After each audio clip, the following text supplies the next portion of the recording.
ठीक कर दिया।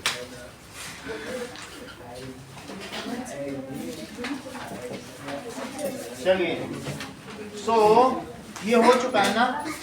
अब हम लोग पढ़ेंगे वर्किंग ऑफ इंस्टीट्यूशन।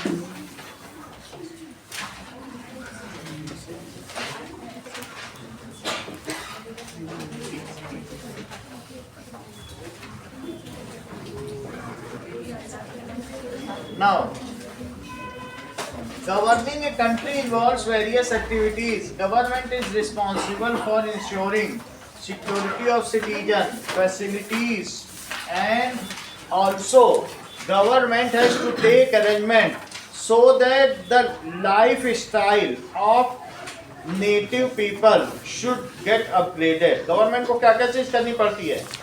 ये आसान काम नहीं है गवर्नमेंट चलाना। इसमें लोगों की सिक्योरिटी का ध्यान रखना पड़ता है। इसके अलावा क्या हमारी बाउंड्रीज की भी सुरक्षा करनी पड़ती है, बाउंड्रीज की सुरक्षा करनी पड़ती है। और क्या करना पड़ता है? Provide medical facility, provide housing facility, providing food at all the times. अगर कभी भी 10 साल, 20 साल, 50 साल, 100 साल में एक बार भी फेल हुई तो वो गवर्नमेंट फेल मानी जाती। बात समझ में आई कि नहीं? इसके अलावा government should take step to upgrade the life of people. ऐसा ना हो कि लोग कार से स्कूटर पर, स्कूटर से साइकिल पर और साइकिल से पैदल आ जाएं। ऐसा नहीं होना चाहिए। हम लोग की लाइफ स्टाइल कैसी होती रहनी चाहिए बताइए? अपग्रेड। ये सारा काम गवर्निंग है। एक घर में एक फादर और मदर को कितना प्लान करना पड़ता है घर चलाने के लिए। पूरा जिंदगी, पूरा दिन रात लगे रहते हैं। तो सोचो इतना बड़ा देश चलाना क्या ये आसान काम है?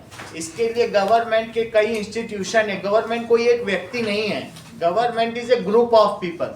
तो वो कौन कौन से लोग हैं, गवर्नमेंट चलती कैसे है, किनके टैक्सेस से चलती है, रेवेन्यू क्या होता है, इन सभी चीजों को हम यहाँ जानेंगे। सो देखिए पहला point, governing a country is involves various activities। कौन कौन सी एक्टिविटीज है? Providing internal and external security.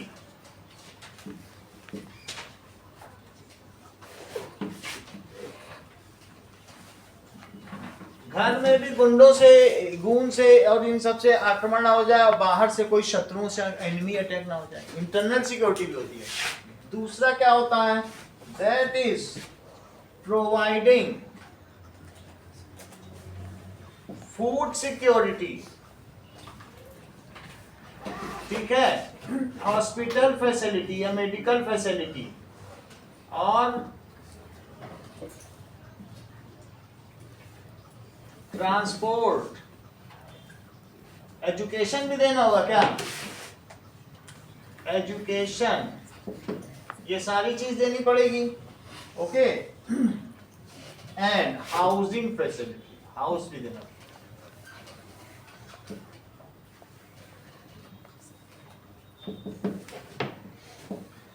Government should work to upgrade lifestyle of people, that is living standard of people।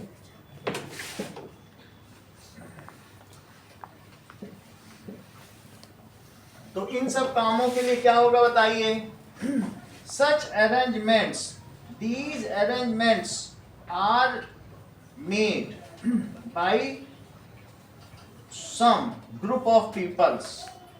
These are called institutions। Okay, now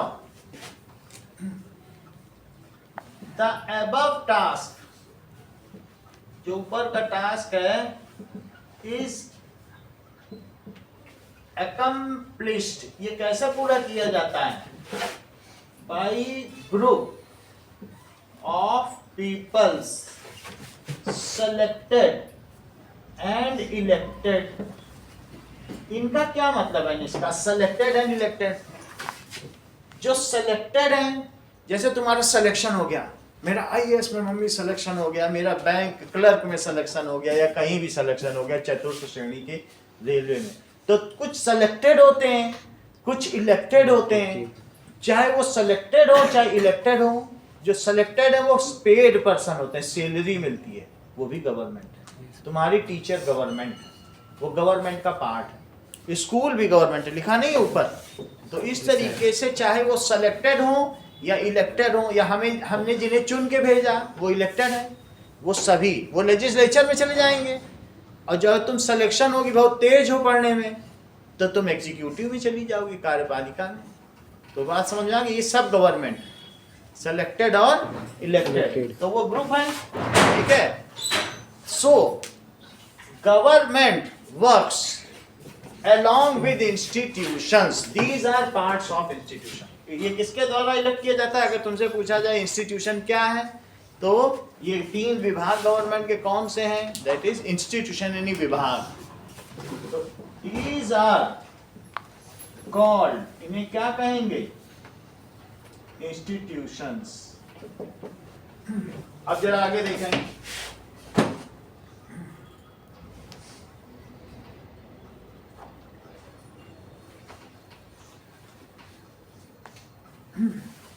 Institutions of government, Hindi translation.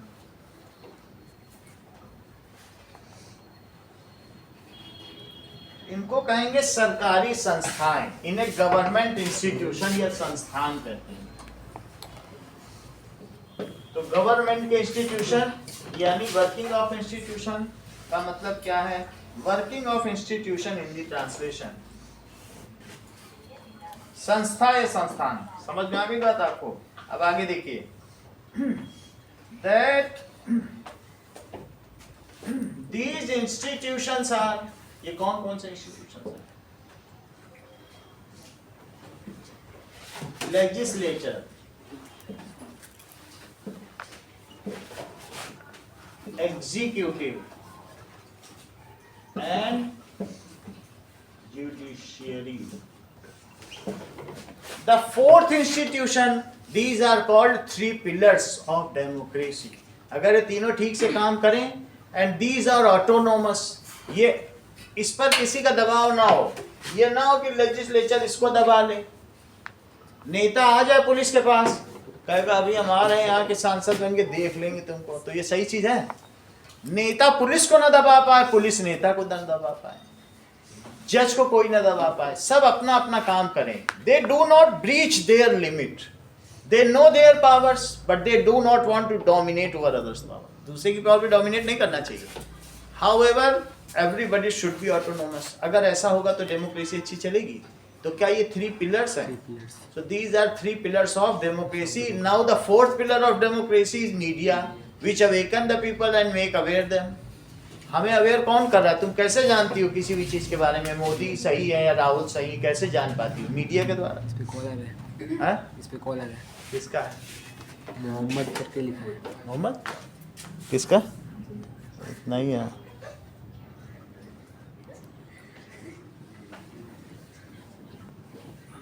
These are called 3 pillars of democracy. ये जो government की संस्थाएं है ना, सरकारी संस्थाएं। Government institution का क्या मतलब है? गवर्नमेंट इंस्टीट्यूशन का क्या मतलब है?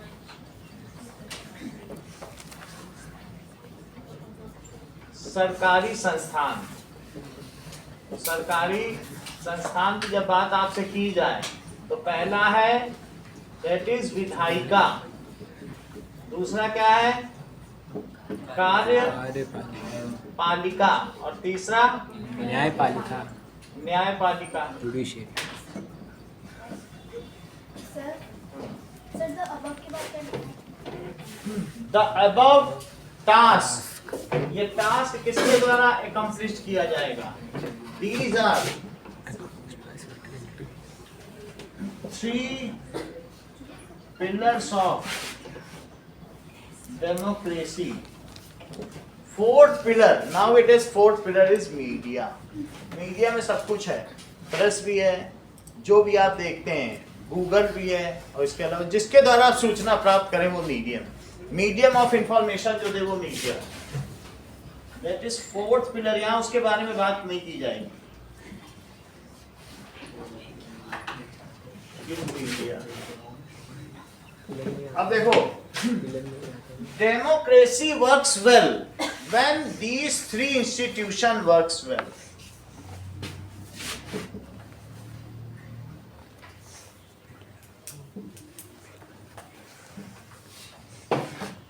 व्हेन, जो और कहीं मोनार्की में जरूरी नहीं है कि ये सब थ्री इंस्टीट्यूशन हो, लेकिन हम लोगों में ये जरूरी है।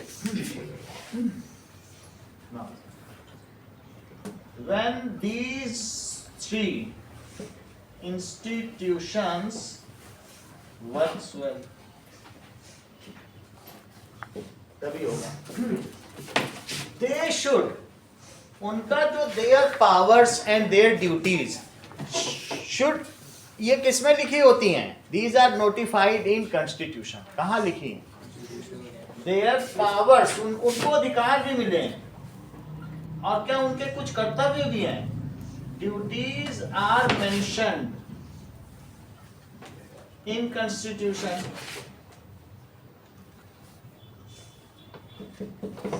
No institute should breach power of other institute. ऐसा ना हो कि पता चला लेजिस्लेचर है, वो एग्जीक्यूटिव की पावर लिए जा रहा है, ऐसा होना चाहिए।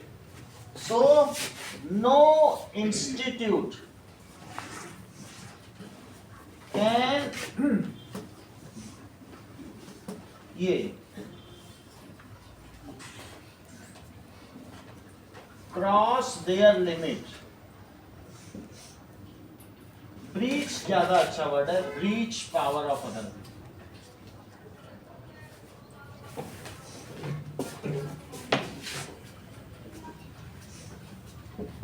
ये चीज। अब देखिए इसमें क्या होता है, their task are already defined. किसका क्या काम है ये डिफाइंड है। जैसे पहली बात, प्राइम मिनिस्टर एंड कैबिनेट क्या करेगा, एंड कैबिनेट ये are institution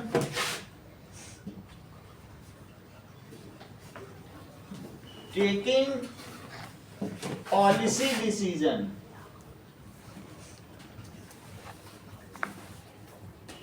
and making new laws and amendment of laws।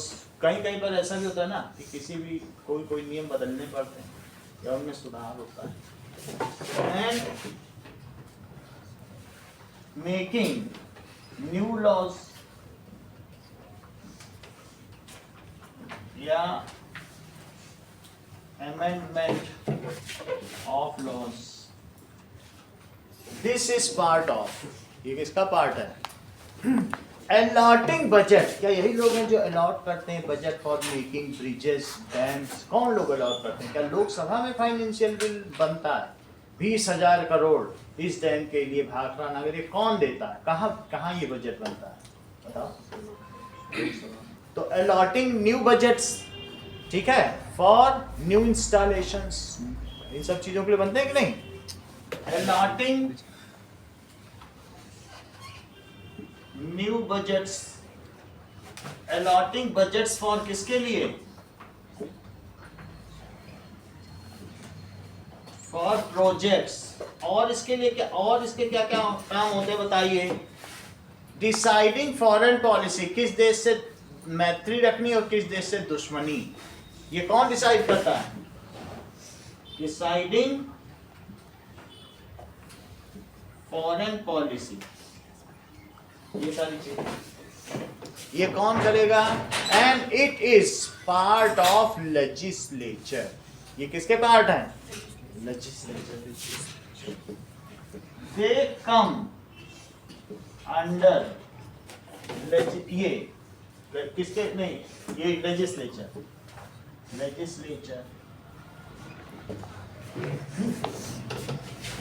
दूसरी बात, अब देखो सिविल सर्वेंट्स कौन होते हैं? जो हम सभी लोग हैं, सरकारी नौकर। सिविल सर्वेंट्स का क्या मतलब है? सरकारी नौकर। तो आईएएस भी एक सिविल सर्वेंट ही है। सिविल सर्वेंट्स उनमें कौन कौन आएगा? IAS, RAS, गुजरात है तो गुजरात एडमिनिस्ट्रेटिव सर्विसेज, कहीं का भी हो। हिमाचल है तो HAS, HPAS, समझ में आई बात कि नहीं? Rajasthan administrative service, Indian administrative service, Gujarat administrative, हर एक जगह का अलग है। MAS, Maharashtra administrative service, KV teachers, bank clerk, ठीक है, बैंक ऑफिशियल। KV टीचर्स भी आएंगे, स्टेट टीचर्स भी आएंगे, क्योंकि वो सभी सिविल सर्वेंट्स हैं, अलग अलग स्तर पर आएंगे। एक आएगा कौन से स्तर पर? That is union government. एक किस में आएगा? State government. KV टीचर्स, ठीक है। स्टेट टीचर्स, स्टेट टीचर यहाँ की राजस्थानी भाषा में पढ़ाएंगे। कभी जाओ यहाँ के स्कूलों में, जैसे आप लोग CBSE पढ़ते हो, RBSE नहीं पढ़ते हैं जो बच्चे, वो चीज स्टेट टीचर्स। और कौन कौन आएगा? Post office officials, bank officials, ये सारे, इनका काम क्या है? They have to promulgate the law made by government. Government ने जो नियम बनाया है उसको लागू कौन कराएगा? यही लोग तो कराएंगे। अगर डिमोनेटाइजेशन बैंक ने कहा 500 रुपए सरकार ने कहा बंद हो गए, तो ये लोग बैठ जाएंगे बेंच लगा लगा के, बंद हो गए जमा करो, बोर्ड लगा के। ये चीज तो इनका काम है। कोई नया कानून बना, उसकी पालना कौन कराएगा? यही तो कराएंगे। तो दीस ये क्या करेंगे? दे प्रोमलगेट, या दूसरा वर्ड क्या है? ठीक है, ये एग्जीक्यूट करते हैं, कार्यान्वयन। एग्जीक्यूशन का क्या मतलब है? एग्जीक्यूटिव का क्या मतलब है? जो कार्यान्वित करे। सो अब प्रोमलगेट भी लिख लेते हैं, जो आपको अच्छा लगे वही करना। प्रोमलगेट या एग्जीक्यूट या अकम्प्लिश, किसी कार्य को पूरा करना अकम्प्लिश होता है कि नहीं? प्रोमलगेट, एग्जीक्यूट या accomplish the job, the rules made by legislature. इसलिए ये किस में आएंगे बताओ? अगर ये कंप्लीट करा रहे हैं, एग्जीक्यूट करा रहे हैं, तो इनको किस में रखा जाएगा? चूंकि ये कार्य करते हैं इसलिए इनको कार्यपालिका में रखा जाएगा। दीज कम अंडर एग्जीक्यूटिव, और इसमें सिविल सर्वेंट जब मैं बोल रहा हूं तो सरकारी नौकर समझो।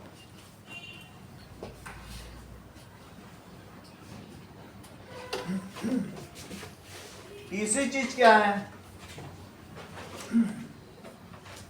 Supreme courts and it's other lower branches, lower courts, high courts, session courts, lower courts, ये सारे कोर्ट्स हैं। सत्र न्यायालय, जिला न्यायालय, डिस्ट्रिक्ट कोर्ट, ये सब क्या काम करेंगे बताओ? If somebody breaches law, यदि कोई उल्लंघन करे लॉ का तो क्या होगा? क्या उनके लिए भी कुछ है? यही तीन चीज चाहिए।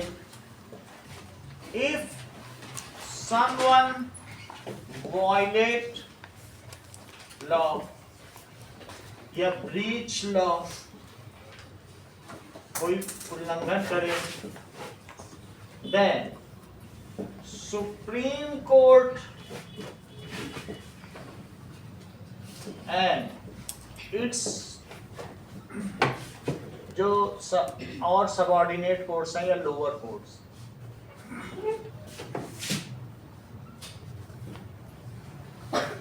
पनिश देम, उनको पनिश किया जाएगा या फाइन लगाया जाएगा। पनिश देम और इम्पोज फाइन, मॉनेटरी फाइन लगाया जाएगा ऑन देम। इसलिए ये किस में आएंगे? These comes under, come under that is judiciary। ये जुडिशरी में आएंगे। पूरा लिखो। Now इंस्टीट्यूशंस आर बाइंड, ये सभी बाइंड होते हैं बाय रूल्स एंड रेगुलेशन। अगला point, institutions are bound by rules and regulations. They cannot run on their whim and fancy. ये नहीं कि अपनी मन मर्जी से कुछ भी नहीं कर सकते। They cannot run on their whim and fancy. उन्हें रूल से ही चलना पड़ेगा। Institution involve meeting, committee and routine. इनमें क्या क्या होगा? इंस्टीट्यूशंस में मीटिंग भी होगी,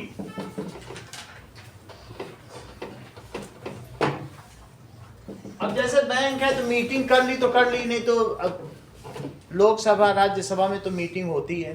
कमेटी भी बनती है, अलग अलग कमेटी बनती है कि नहीं, किसी किसी चीज पे विचार करने के लिए। जैसे वक्फ बोर्ड कमेटी बन रही है तो कहीं कहीं की और कोई है, शिक्षा के लिए कोई कमेटी बन रही है, तो कमेटी भी होती है। मीटिंग होगी, 5 लोगों को बोल दिया तुम 5 लोगों डिसाइड करो इसमें क्या अच्छी चीजें बुरी चीजें हैं और अपनी फॉरवर्डिंग्स दे देना।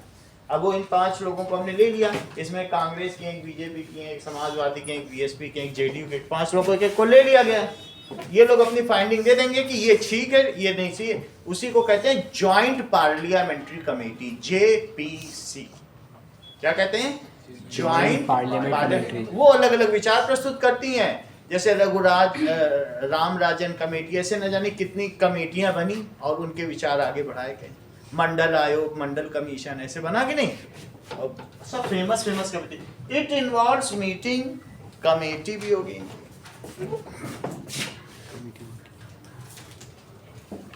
कमेटी। और क्या होगा? मीटिंग, कमेटी एंड इनके रूटीन वर्क भी होते हैं। रूटीन वर्क है, उसमें कोई थोड़ी कमेटी की जरूरत है। अब जैसे बैंक वालों को पैसा जमा करना है, पैसा देना है, क्या उसके लिए कोई मीटिंग की जरूरत है क्या? उनके अपने रूटीन वर्क है। अब कुछ 4-5 लोग की कमेटी बना दी भाई, स्कूल में कल्चरल प्रोग्राम है, ये 4 लोग हैं और इनकी हेड इसका, ये 5 लोग रहेंगे। किसी को अपना नाम देना है तो इन्हीं लोगों को दे दो, गाने के लिए, वादन के लिए, गायन, नाचन, गायन, वादन, या किसी के लिए भी नाम दे सकते हो, इन्हीं 5 लोगों को देना पड़ेगा। ये कमेटी है इनकी, ठीक है कि नहीं? ऐसे बनाना पड़ता है। चलो, this often leads to delays and complication. So इसमें क्या होगा? कुछ काम ऐसे होते हैं जो तुरंत नहीं हो पाते। It often delays. अगर गवर्नमेंट ने एक आदेश दिया कि सबका पैसा जमा होना चाहिए, तो कार्यपालिका ने कहा Modi wait, it takes 2 months because we are having our own routine, हमें रोज के भी काम करने हैं, इस पे हम मीटिंग करेंगे, लोगों की कमेटी बनाएंगे, कौन जाएगा। देन ये नहीं है कि रात को 8 बजे बंद, तो ऐसा नहीं हो सकता है। हम लोग एग्जीक्यूटिव हैं, हमारे काम करने का तरीका है और हम 2.5 महीने में करेंगे। पता चला मीनवाइल 1 हफ्ते बाद मोदी जी को पता चला, अरे it is so havoc, it is all catastrophic, it is hazel puzzle, no I take the decision back, this is not in welfare of people. By the time legislature को मौका मिल जाता है। समझ में आया? अगर जल्दीबाजी में काम किया जाए तो वो सही नहीं है। तो इसलिए ये अगर कुछ नियम निकालेगी तो इसको पूरा करने के लिए 2.5-3 महीने से देना पड़ेगा, तुरंत हो नहीं सकता कोई भी काम। It has own working pattern, उसी बेसिस पर होगा। समझ में आ गई बात कि नहीं? ये पोस्ट ऑफिस बैंक ऑफिशियल्स प्रोमुलगेट। प्रोमुलगेट का मतलब है नियमों को लागू करना, लागू करना, या एग्जीक्यूट या अकम्प्लिश। ठीक है, आगे देखो। Now it takes to incorporate some action, कुछ एक्शन अगर लेना है, टेक्स सम टाइम, क्या उसमें सम टाइम लगेगा और डिले। ठीक है, इससे क्या होगा? This delay is useful as government can rethink on the decision made by it. जो दूसरे इंस्टीट्यूशन है वो रीथिंक कर सकते हैं, but this decision is useful.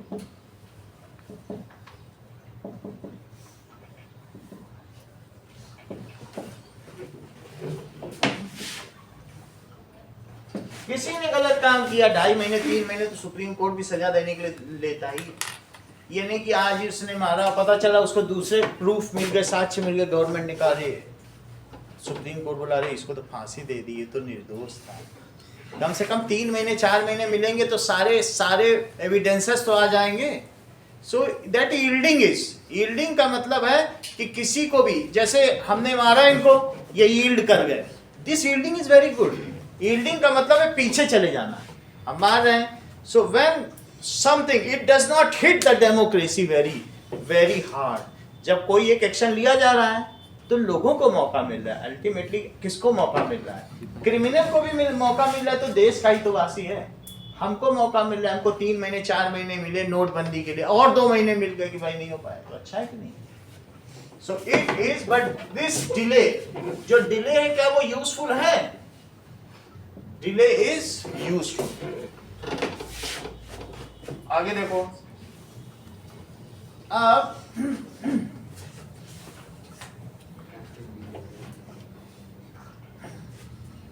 Now सबसे पहली बात लेजिस्लेचर के बारे में कुछ चीजें और बताएंगे। Parliament has own significance, it is the building for legislatures. किसके लिए है? कानून बनाने वाले को लेजिस्लेचर कहते हैं, ठीक है, और जो इंस्टीट्यूशन है उसको लेजिस्लेटिव कहते हैं। देखो parliament, it has its own significance, ठीक है। Now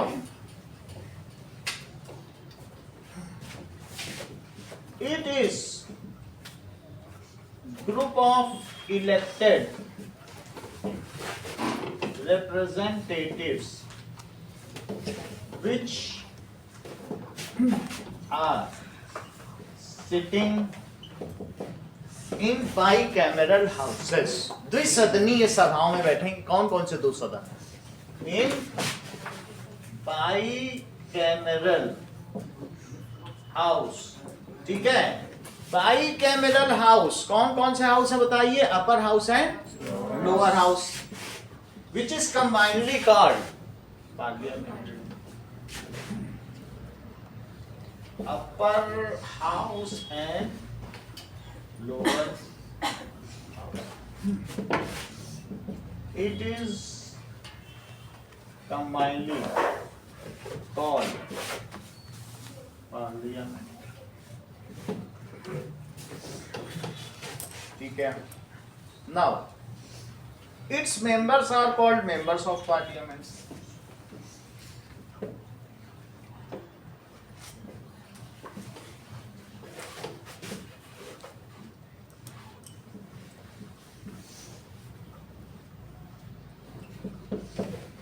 एनी असेंबली और meeting is called legislative assembly. कोई भी जो हो रहा है, ग्रुप की बैठक हो रही तो लेजिस्लेटिव असेंबली। जब ये लोग कभी भी बैठक करेंगे, चाहे राज्यसभा की बैठक हो चाहे, अब देखो ये तो पार्लियामेंट हो गया। अब at state level, state level पर क्या होगा? It is called legislative assembly and legislative council. Union level पर, केंद्र के लेवल पर या सेंट्रल लेवल पर क्या है? पार्लियामेंट। स्टेट लेवल पर क्या है? Legislative council and legislative assembly. Flow chart में कल बता दिया था हमने। So at state level it is called legislative assembly and legislative council. Legislative council को हिंदी में श्रेया क्या कहते हैं? सही है। लेजिस्लेटिव असेंबली को मानसी क्या कहते हैं?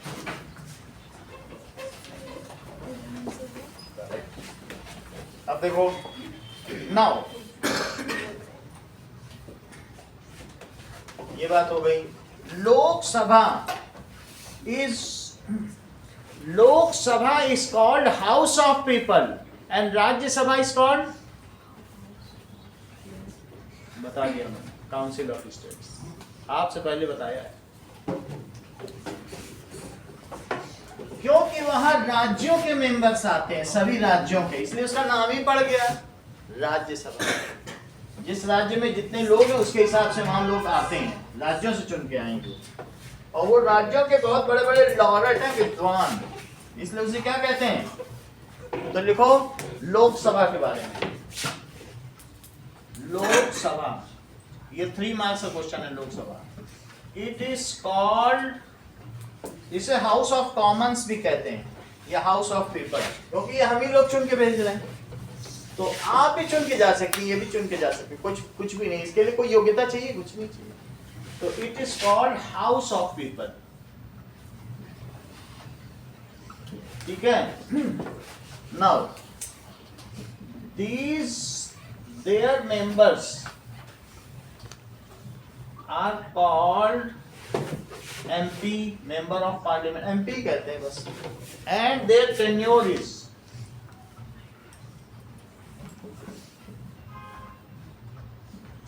their tenure is 5 years.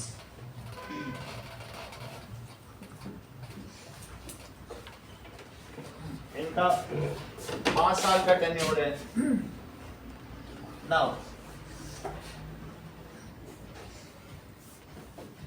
The leader of, अच्छा ये मेंबर्स चुन के कैसे आते हैं?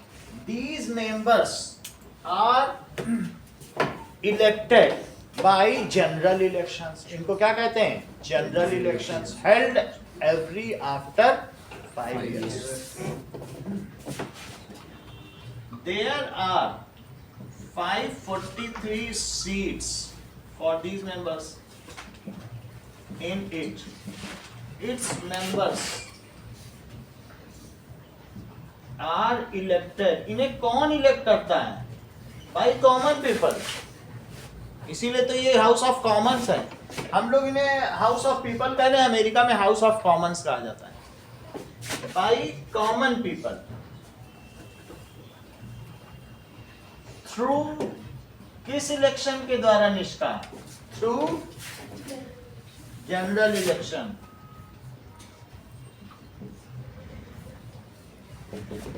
Held every after 5 years. Current Lok Sabha is 18th Lok Sabha. Current Lok Sabha कौन सी है जो 24 की 2024 में इलेक्ट हुई है? 18th। Current Lok Sabha is 18th Lok Sabha. Leader of majority becomes prime minister of country.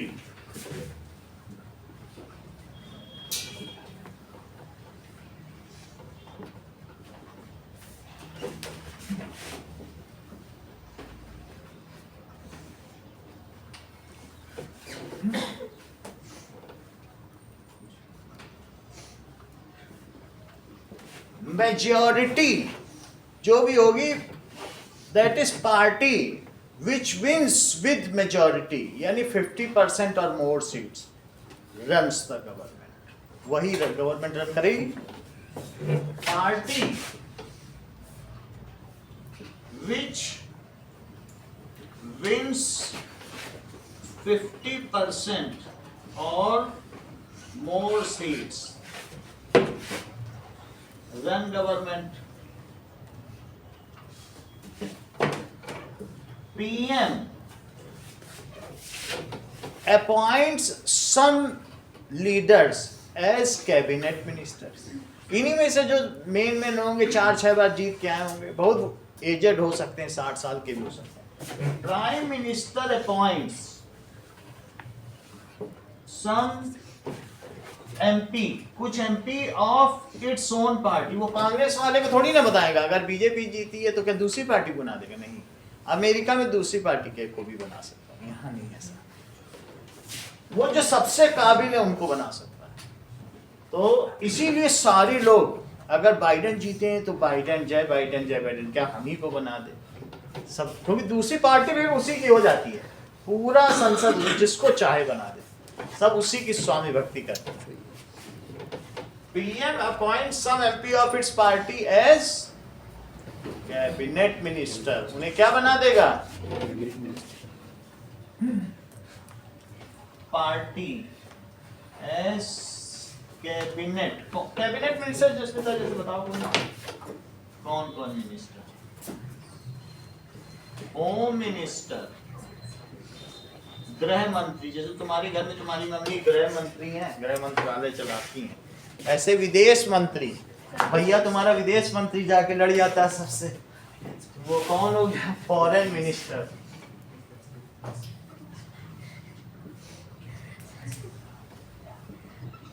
Finance minister, पैसा जो देगा वो फाइनेंस मिनिस्टर है। एजुकेशन मिनिस्टर, रेल मिनिस्टर, उड्डयन दैट इज एविएशन मिनिस्टर, है ना? सिविल नागरिक उड्डयन minister, finance minister, rail minister. और इसी तरीके से क्या होता है, जैसे ट्रांसपोर्ट मिनिस्टर जो हमारे यहाँ भी है ना सड़क के लिए, वो गडकरी, नितिन गडकरी। डिफेंस में Rajnath Singh, defence minister. Education minister पहले एक लेडी थी, अब तो हट गई, ठीक है। स्मृति ईरानी थी कि नहीं थी? अब एजुकेशन मिनिस्टर। इसी तरीके से वो होगा। द सेकंड लार्जेस्ट पार्टी का लीडर क्या होगा बोले? That is LOP, leader of opposition party. Leader of second largest party, जो जीत नहीं सकती है।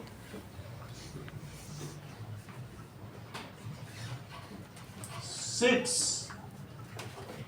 as leader of opposition, LOP, leader of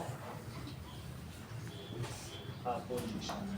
If one party cannot achieve 50% votes or more, then allied government is formed, गठबंधन सरकार। If that cannot run also for 5 years, then mid-term elections are there. मान लो दो party ने मिलके चलाई, अभी 3 party मिलके चला रही, तुमको मालूम है? नीतीश कुमार हैं, हाँ, तेलुगु देशम किसकी पार्टी है? नायडू की, चंद्रबाबू नायडू। 3 लोग, 2 लोगों ने 15-20 सीट ही कम पड़ी थी 272 में, वो उसी में इन दोनों लोगों से लेना था। तो अब ऐसे में इनको क्या बनाना पड़ा? That is national democratic alliance. इनको अलायंस बनाना पड़ गया, गठबंधन, ठीक है। और ये बताओ उन लोगों ने कौन सा बनाया था? Progressive UPA, United progressive alliance. उनकी यूपीए, ये जो अभी मनमोहन सरकार चला रहे थे ना, अकेले नहीं चला रहे थे, 12 पार्टी थी, 12 पार्टी मिलकर चला रही थी मनमोहन सरकार के समय। सबकी किसी की 4 सीट 5 सीट तक सबने मिलकर 272 कर ली। अब इसकी आधी से ज्यादा तो 272 होती ना, इनके में 3 पार्टी। तो इसलिए if one party could not get 50% and more votes, then 2 or more parties वो साइन करके देंगी कि हम सब साथ हैं, और जाके वो द्रौपदी मुर्मू को दिखाया जाएगा, बोलेंगे ठीक है आजा बनाओ। तो क्या होगा? उसको कहते हैं कि एलाइड गवर्नमेंट, गठबंधन सरकार चलेगी।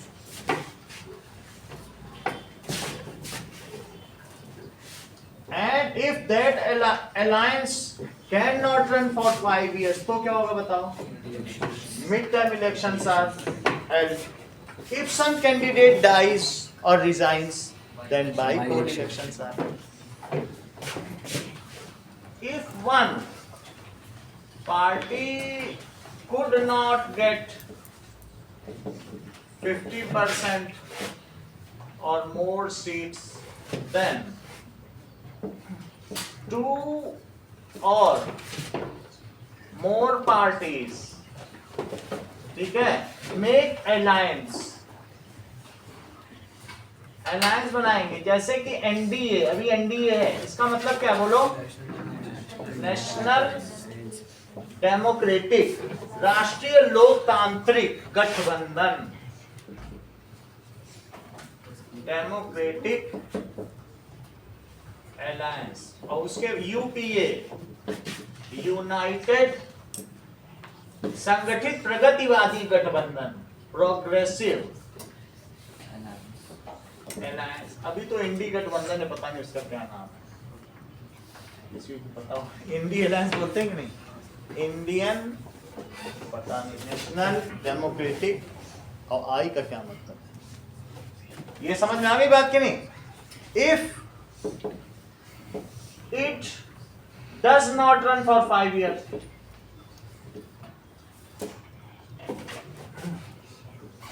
कंप्लीट इट्स टेन्योर, टेन्योर की स्पेलिंग निष्ठा बताओ, डबल एन होगा कि एक? याद नहीं, देखें क्या डबल एन, TENNUR, हैं? क्या होता है हर जगह डबल एन लिखा है। टेन्योर, ये की है ना, उसको भी पिछला वाला भी ठीक करो, मैंने कहाँ लिखा है, एक जगह लिखा है सर लोकसभा, सर लोकसभा में फर्स्ट यही कहीं लिखा होगा, देखो ना, देखो इसको टेन्योर करो, पिछले इसका टेन्योर 5 years है। देखो if it does not complete its tenure, तो क्या होगा बताओ, mid term elections are held, mid term elections are held.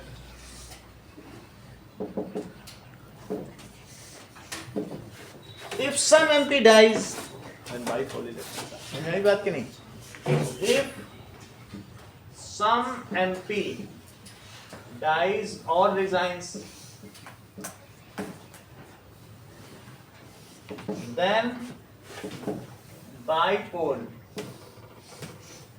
elections are held. तो मैंने पहले पार्लियामेंट पढ़ा, पार्लियामेंट में लोकसभा पढ़ा, अब पार्लियामेंट में और क्या पढ़ेंगे, राज्यसभा पढ़ेंगे, तब पार्लियामेंट पूरा हो जाएगा।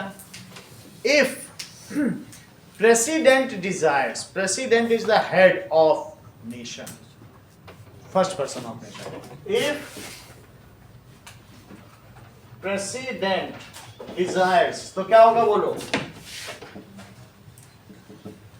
देन इट कैन डिसॉल्व, भंग कर सकता है लोकसभा, तुम लोग भंग हुए, जाओ अपने अपने घर जाओ, dissolve Lok Sabha,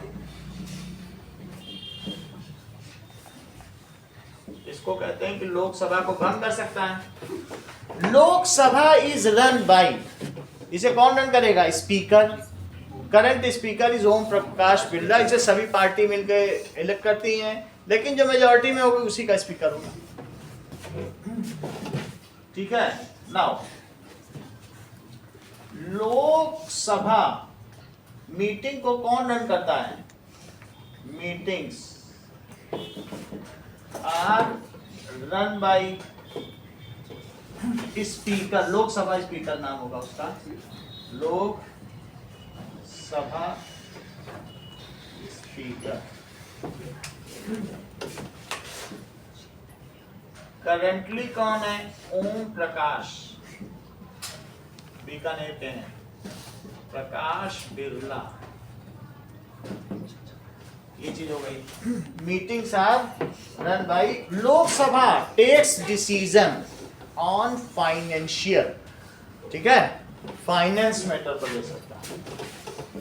Lok Sabha can take decision on financial matter, जो फाइनेंशियल मैटर है वो राज्यसभा में नहीं जाएगा, इसी को करना है, ठीक है। On constitutional amendments and making new laws both the houses should pass the bill. Financial bills are only passed in Lok Sabha. कहने का मतलब है फाइनेंशियल बिल राज्यसभा में नहीं जाएंगे, वो कौन पास करेगा?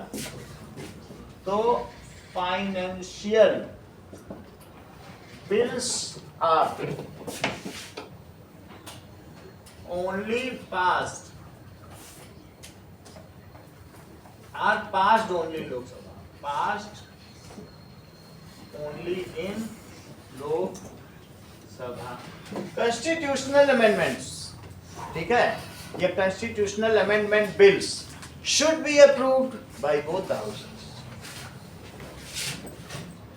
Constitutional amendment bills should be approved.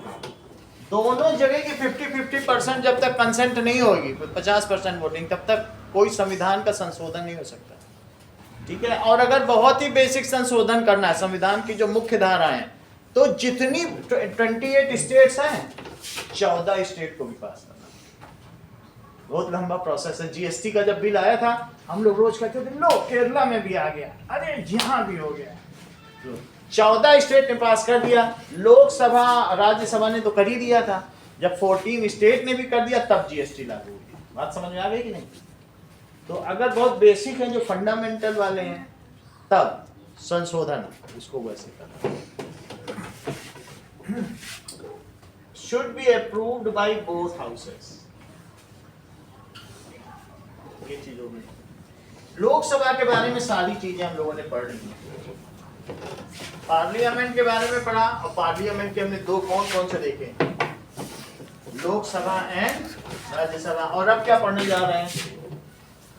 Parliament, इसको कहते हैं संसद, और इसके दो सदन हैं। कौन कौन से सदन हैं?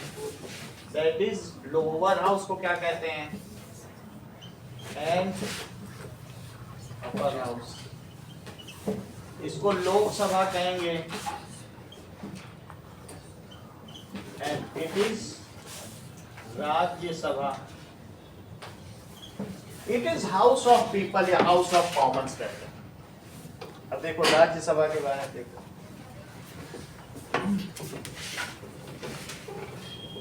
राज्यसभा को अपर हाउस क्यों कहते हैं? That is council of states. Council का मतलब होता है परिषद, असेंबली का मतलब सभा। देख लो, असेंबली का मतलब क्या होता है? सभा, और काउंसिल परिषद।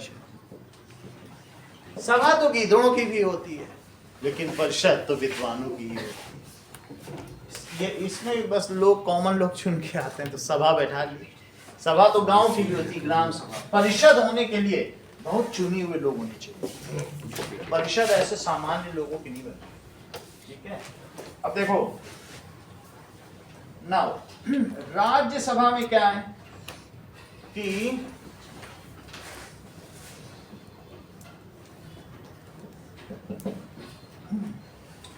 टू 43 सीट्स है, कितनी है? 243 है ना? ठीक है।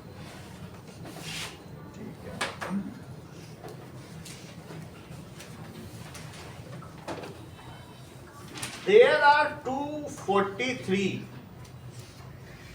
seats in Rajya Sabha. It is called State of Council.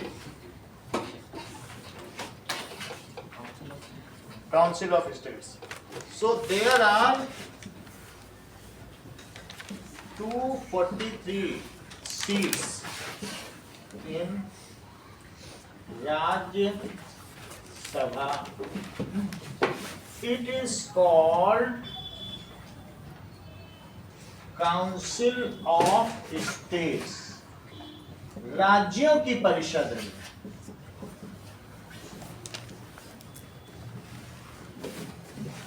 Its tenure is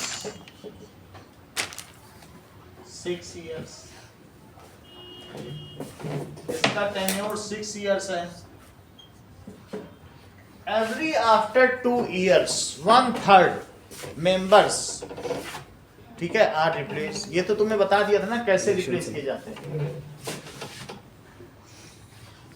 every after 2 years its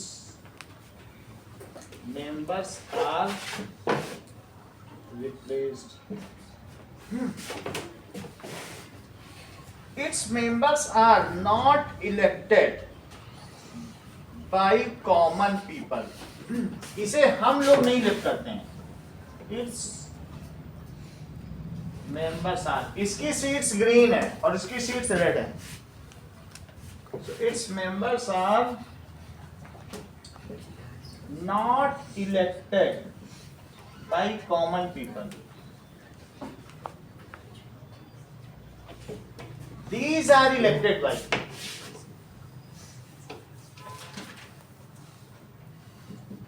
MLA। इन्हें कौन इलेक्ट करेगा? ऑफ वेरियस स्टेट्स, स्टेट से भेजे जाते हैं। और MLA विधायक, MLA यानी मेंबर ऑफ लेजिस्लेटिव असेंबली, समझते हो ना, विधान भवन कल बताया था। MLA और MLC होते हैं, MLA इनको करेंगे। MLA का मतलब होता है विधायक और MP का मतलब सांसद होता है। Of various states as per weightage of party. जिस पार्टी में, जिस राज्य में बीजेपी बहुत है, बहुत मेंबर है, वहां से सब बीजेपी के आएंगे। कितने कितने किसके हैं? हर 10 MLA एक राज्यसभा के मेंबर को भेजता है। मान लो 10 तुम्हारे SP के हो गए तो एक यहाँ आ गए। एक किसी को भी राज्य में से उठा के एक भेज दें कि वो बहस कर सके। ऐसे किसी को बैठने के लिए थोड़ा भेजा जाए। 10 MLA होगा तो एक, 80 हो गए 8 भेज दो। जितने जितने जीतते जाएंगे MLA, जैसे यहाँ लोकल तुमने CM के चुनाव किए तो तुमने तो यहाँ के लोगों को चुना, इन्हीं में से जो 10 लोग चुने होंगे वो एक भेज देंगे Rajya Sabha.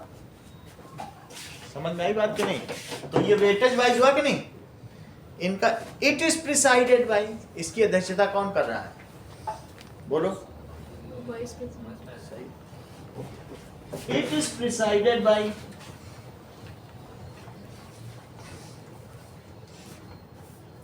Vice president of India.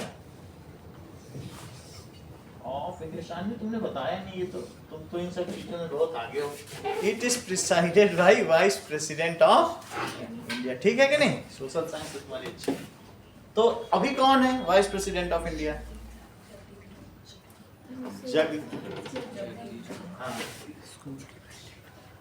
Currently Jagdeep Dhankhar.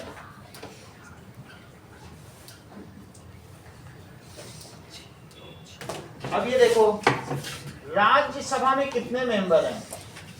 तो अभी 81 और 82 रख लो, क्या हो गए? 243। चलो अभी 243 हुई थी, ज्यादा हो रहा है।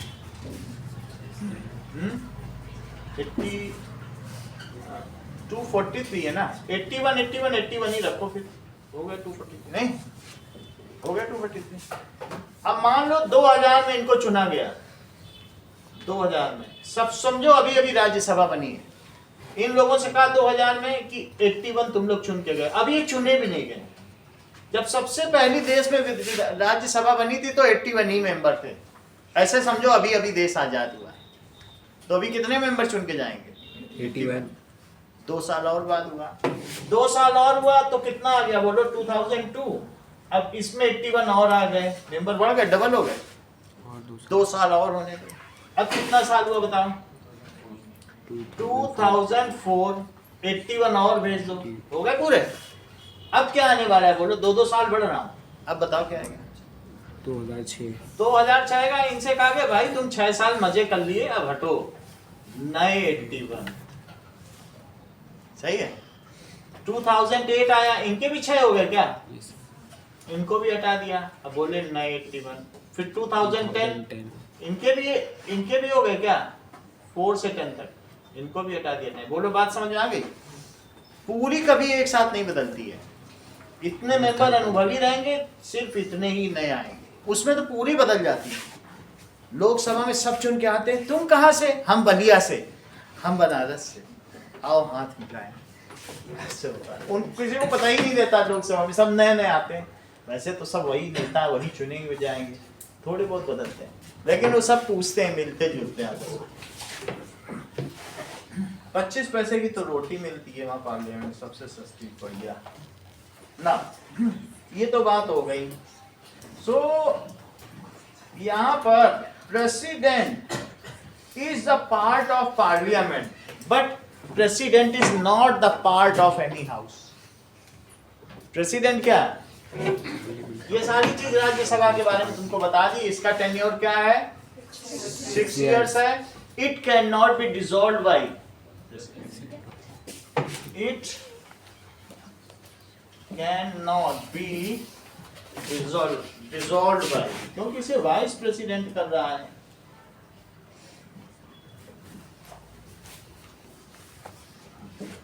ठीक है। नाउ अब देखिए, the person sitting in Rajya Sabha are the prominent persons of education, sports, culture.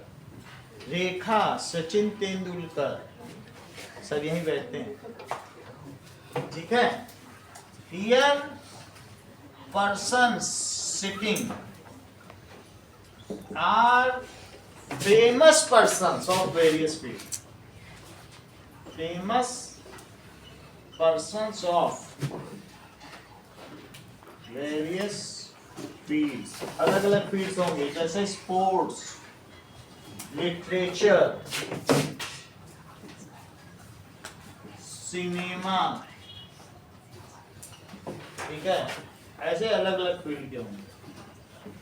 Media का भी हो सकता है। अब देखो, राज्यसभा है सम स्पेशल पावर्स, ठीक है, ओवर लोकसभा। राज्यसभा को कुछ स्पेशल पावर है, मैं बताने जा रहा हूं क्यों इसे अपर हाउस करते हैं। Rajya Sabha has some special power, so it is called, इसे ऊपरी सदन कहते हैं, it is called upper house, यानी उसे निचला सदन, और इसे क्या कहेंगे? ऊपरी सदन। इसका अपर हैंड है, why it is so.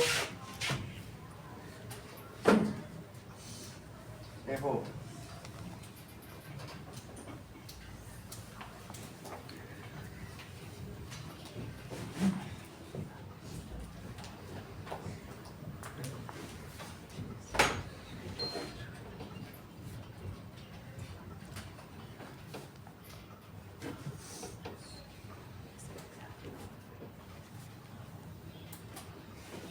Rajya Sabha is called upper house because, देखो इसे अपर हाउस क्यों कहते हैं?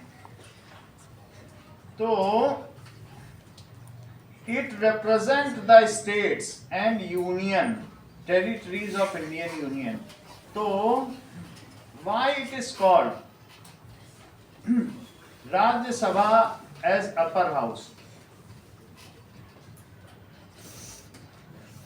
Rajya Sabha is representative of states, that's why it is called। समझ में आई बात? ये स्टेट्स को रिप्रेजेंट करती है, इसलिए इसे अपर हाउस कहते हैं। और इसे हाउस ऑफ एल्डर्स भी कहते हैं, क्योंकि इसमें बहुत बड़े प्रोमिनेंट हस्ती भी कही जाती है, और ये परमानेंट हाउस भी है। It is called upper house because it represents the states. States में जो जितना है, जितने प्रोपोर्शन में स्टेट के लोग हैं, उतने ही इसमें चुन के आए। तो इसलिए क्या होगा? एज इट रिप्रेजेंट, इसीलिए तो इसे वाइस प्रेसिडेंट प्रिसाइड कर रहा है। इट रिप्रेजेंट द स्टेट, ये हमारे फेडरल स्ट्रक्चर को मजबूत करती है। And it is permanent house, लिखा है, and it is permanent house.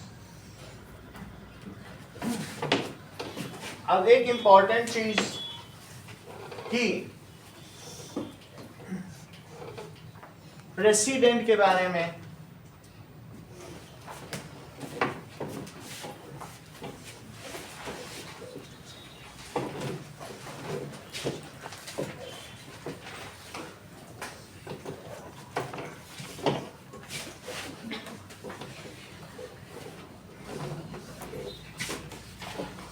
President क्या है? Is part of parliament.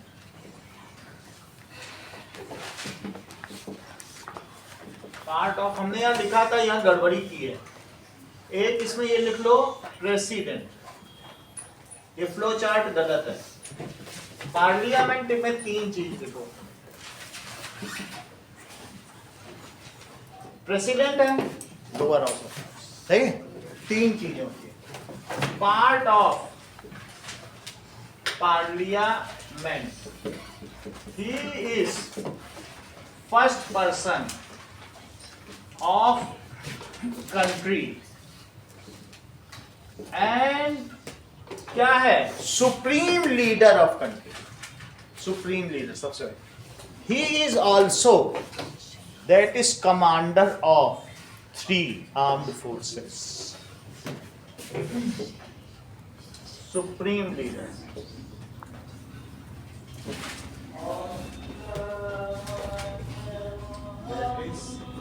And head of country, तो लीडर नहीं लिखो, and head of country.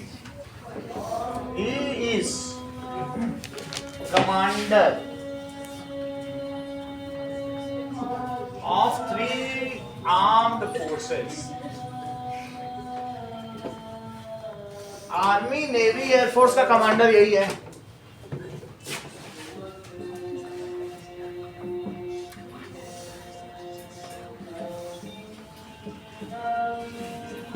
President is not ये member of any house. President is not member of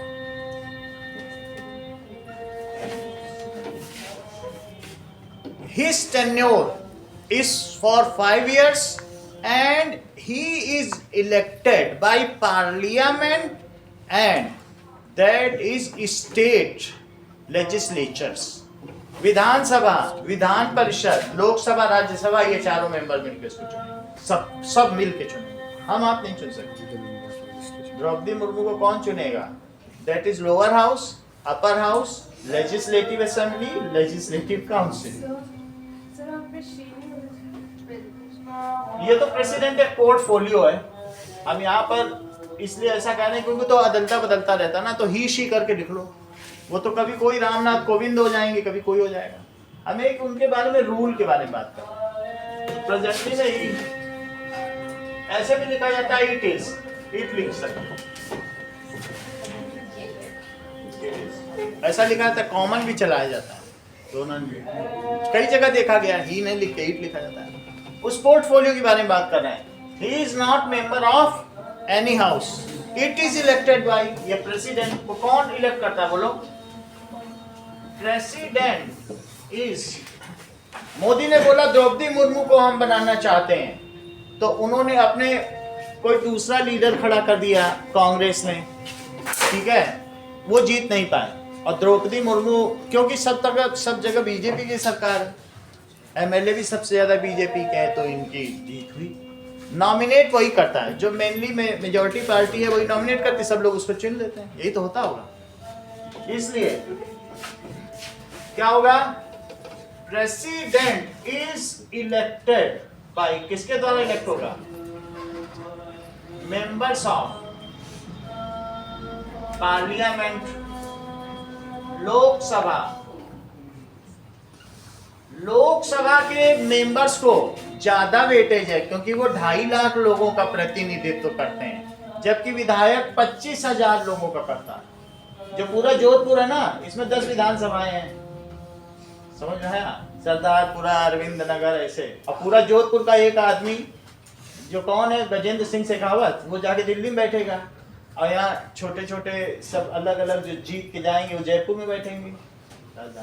तो इसके इसके 10 point हैं, जबकि एमएलए के 2 पॉइंट। सबके अलग अलग पॉइंट भी हैं, उनके कार्ड भी अलग है जिसमें यस नो लिखकर वो देते हैं, सही है, वोटिंग होती है। लोकसभा, राज्यसभा, तो इनका वेटेज अलग है, इनके 10 पॉइंट्स हैं और इनके भी 10 पॉइंट्स हैं, जबकि एमएलए और एमएलसी के कितने हैं? इनके 2 पॉइंट्स, फिर भी 2 पॉइंट्स तो दिए गए। बात समझ में आ गई कि नहीं?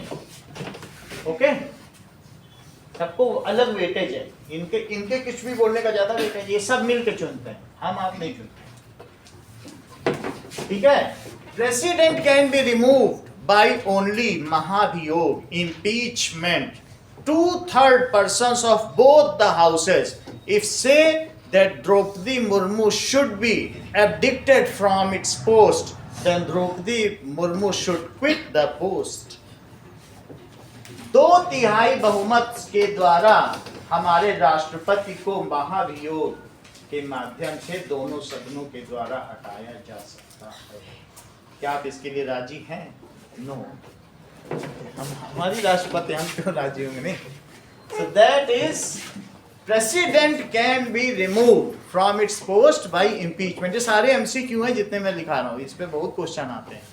देखो इस चीज को, president can be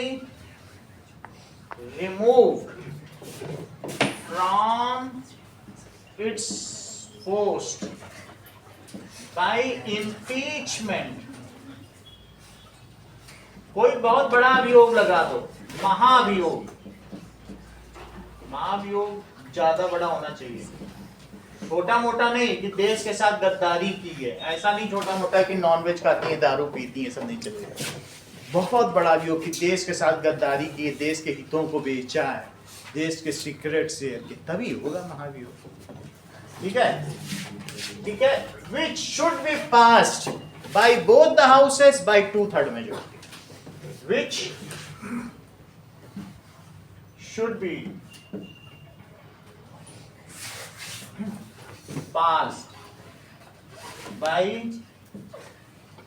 both the houses by 2/3 majority. Any bill passed in any of the house should be approved by president, then only it can be implemented. अगर president sign ना करे तो कोई भी बिल मान्य नहीं है। If president is not willing to sign, it can send for rediscussion. पुनर्विचार के लिए उसे सदन में भेजा जा सकता है कि भाई हम इसे ठीक नहीं मान रहे हैं, लेकिन दूसरी बार भी अगर सदन इस पर विचार करके फिर से बहुमत दे देता है, तब प्रेसिडेंट को साइन करना ही पड़ेगा। एक बार पुनर्विचार के लिए दे सकता है। एनी बिल पेंडिंग भी रख सकता है 15 दिन 20 दिन के, अभी पड़ा है, हमारे पास बहुत काम है। Any person who is sentenced to death, it can be, उसको माफीनामा दे दिया जाएगा, रिडम्पशन बाय प्रेसिडेंट। प्रेसिडेंट का अगर नहीं नहीं अच्छा आदमी छोड़, प्रेसिडेंट कैन रिडीम, ठीक है, या एक्सक्यूज द सेंटेंस डेथ। हाँ, उसे जेल होगी, ऐसे छोड़ा नहीं जाएगा, मतलब उसका फांसी मुक्त हो जाएगा, फिर वो उम्र कैद हो जाएगी। बात समझ में आ गई कि नहीं? तो जो जिसको फांसी हुई है सो उसको किया जा सकता है। क्या बताइए? एनी बिल,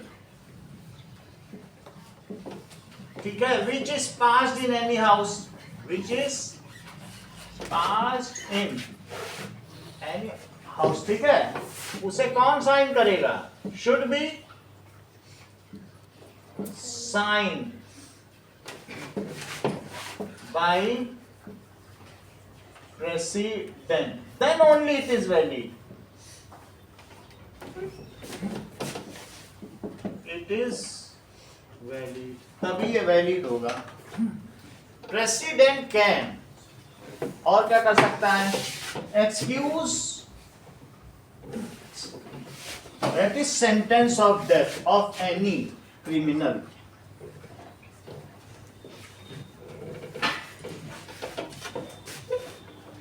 देखो इस चीज को, प्रेसिडेंट कैन एक्सक्यूज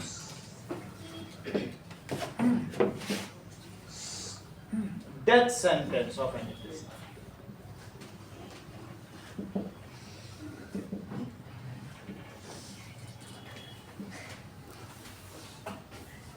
कॉमनली ऐसा करता नहीं है, सुप्रीम कोर्ट को बीच नहीं करता। 1-2 केस हुए हैं 75 साल, अदरवाइज कुछ बोलते।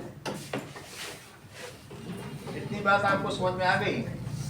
प्रेसिडेंट कैन बी री इलेक्टेड आफ्टर 5 years। प्रेसिडेंट फिर से re-elect हो सकता है, अधिकतम 2 बार हो सकता है। हाँ, तो 3 बार है, ये 3 बार है। ठीक है। नाउ विद्योत्तमा ने 5 उंगली दिखाई, तो कालिदास ने कहा ये थप्पड़ मारना चाहती है मुक्का। तो विद्वानों ने बताया हमारे महाकवि कालिदास बता रहे हैं वैसे तो 5 तत्वों की धरती है, लेकिन सभी मिलकर तो एक ही तत्व है। विद्योत्तमा ने कहा जय हो, मैं आप ही से विवाह करूंगी। और जबकि वो उसी पेड़ पे बैठा काट रहा था, पेड़ जिस डाल पे बैठा था उसी को कुल्हाड़ी से काटा। तो विद्वानों ने सोचा ये घमंडी विद्योत्तमा की शादी एक ऐसे महामूर्ख से कराएंगे। तो उसने बताया, विद्योत्तमा ने 2, ये 1। तो उसने कहा ये मेरी एक आंख फोड़ना चाहती। तो उसने कहा 2। तो उसने कहा नहीं, जीव और आत्मा 2 हैं। आपने कहा परमात्मा एक है, ये बोल रहे हैं जय हो। तो हमने 2 बोला, निष्का ने कहा 3। और इनकी जय जयकार हो।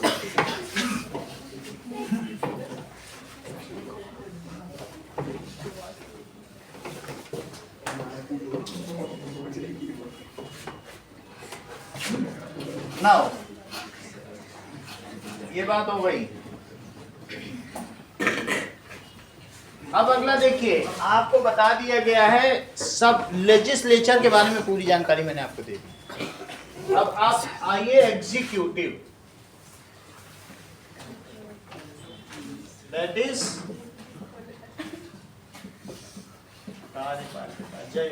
That is now all day-to-day decisions of government are taken by day-to-day decisions में क्या होगा, make up the executive। देखिए government has its own secretariat. इसका मतलब क्या समझती हो इस बात को? समझो, बोलो। आप आ जाइए।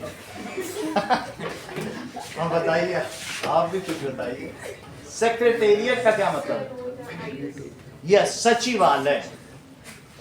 तो जहां पर सबसे पहली बात तो प्रेसिडेंट जहां बैठते हैं, इनकी सबसे आलीशान दिल्ली का जो सबसे पॉश एरिया है वहां इनका राष्ट्रपति भवन है। तो राष्ट्रपति भवन कहाँ लोकेटेड है? उसमें 3.5 दिन में दाल पकती है। एक खास दाल है जो लोगों को खिलाई जाती है, हांडी पे चढ़ा दी जाती है 3.5 दिन पहले जब कोई ना, और सबसे लाजवाब दाल है दुनिया की। तो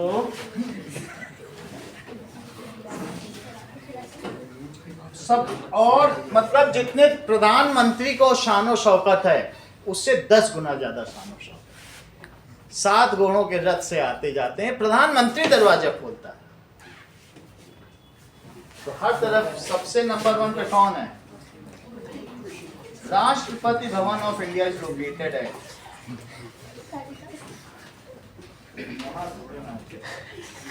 रायसीना हिल्स, ये देखो कितना अच्छा हाउस है। इसमें 1008 कमरे, हजारों सेवक इसमें लगे रहते हैं। रायसीना हिल्स में, और उसे दाल का नाम भी है रायसीना दाल। बात समझ आई? रायसीना दाल क्यों प्रसिद्ध है? बहुत, ये राष्ट्रपति भवन की खास डिश दाल रायसीना। ये कोई भी मेहमान आता है ना, तुम लोगों ने देखा होगा न्यूज में दाल रायसीना का खूब चर्चा होता है कि चढ़ गई हांडी, हांडी चढ़ गई ना। इतनी बात तुम्हें समझ में आ गई?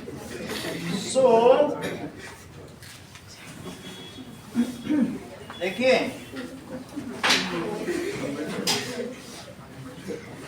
there are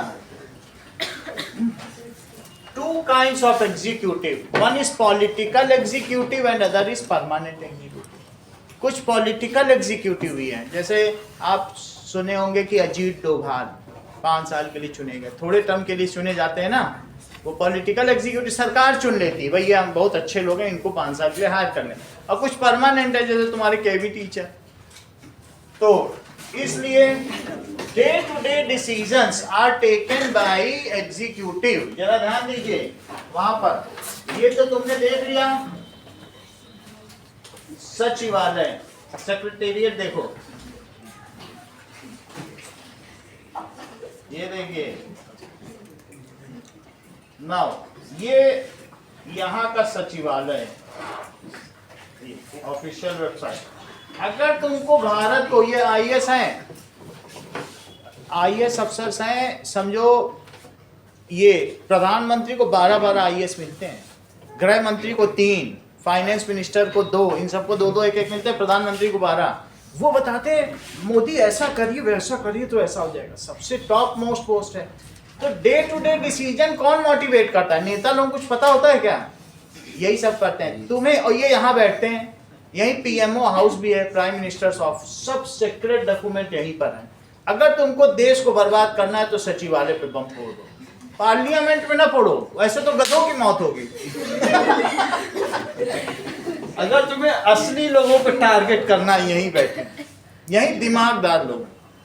सो इसलिए secretariat is the key house, समझ में आई बात? It is the key house, यहाँ सारी चीजें, सारे policy decision. So the day to day policy decisions are taken by executives. There are 2 types of executives. One is political executive and other is permanent executive. जो तुम्हारे केवी के teacher हैं वो permanent executive हैं, और जो सरकार के द्वारा, जैसे अजीत डोभाल NSA है ना, राष्ट्रीय सुरक्षा सलाहकार, national security advisor Ajit Doval, वो कैसे एग्जीक्यूटिव है जरा देखिए, आप लोग जानते होंगे। अजीत डोभाल NSA, ये देखो इनका चित्र देखो,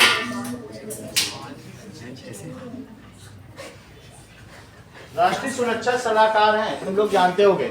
ये तहलका मचाए हैं पूरा, हमारी जो सिक्योरिटी पॉलिसी है ना, कहीं भी जाते हैं तो बहुत इनकी हनक रहती है। इतना ही रखिए।